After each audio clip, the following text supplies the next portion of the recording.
adhérent d'Inabai depuis 4 ans, un peu plus de 4 ans, où je fais beaucoup les rencontres dirigeants et j'ai souhaité intégrer le club d'affaires, qui est une formule un petit peu différente des rencontres dirigeants.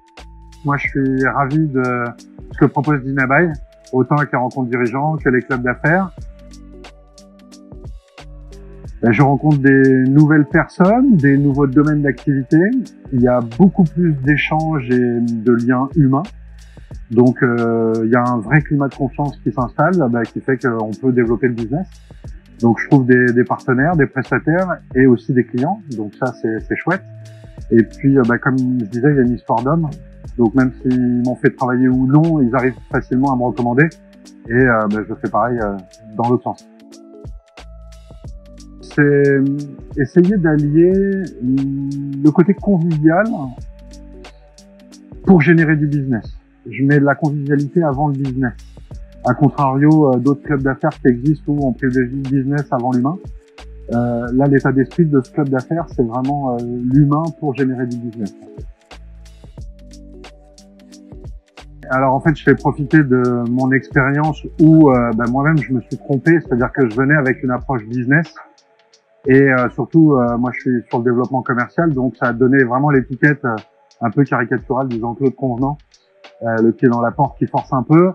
C'est pas du tout moi, c'est pas du tout l'image que je voulais donner. Et au début, je me disais, en fait, on voit les mêmes personnes, c'est quoi l'intérêt, s'il se passe rien dès la première fois. Et en fait, non, c'est tout l'inverse. Il faut prendre le temps de connaître les gens, de voir ce qu'on peut s'apporter mutuellement. L'humain avant toute chose. Donc arrêtons de se vendre et essayons de se faire acheter. La démarche est vraiment différente. Mon activité fait que j'en ai moins besoin, mais j'ai constaté que si je m'en éloignais, je disparaissais un petit peu dans l'esprit des gens. Donc je m'oblige, je planifie à minima 1 à 2 rencontres par mois, parce que il y a des nouvelles personnes, il y a des nouveaux domaines d'activité, etc. Et puis pour pas disparaître. Et puis bien évidemment le club d'affaires et peut-être l'année prochaine 2 clubs d'affaires en Loire-Atlantique et peut-être en Vendée. À partir du moment où ça génère des prospects, des contacts, du relationnel et par conséquent des clients, on va générer du chiffre d'affaires, donc on va avoir un retour. À titre d'exemple, moi la première année, grâce au club d'affaires, j'ai généré 4 000 € de chiffre d'affaires.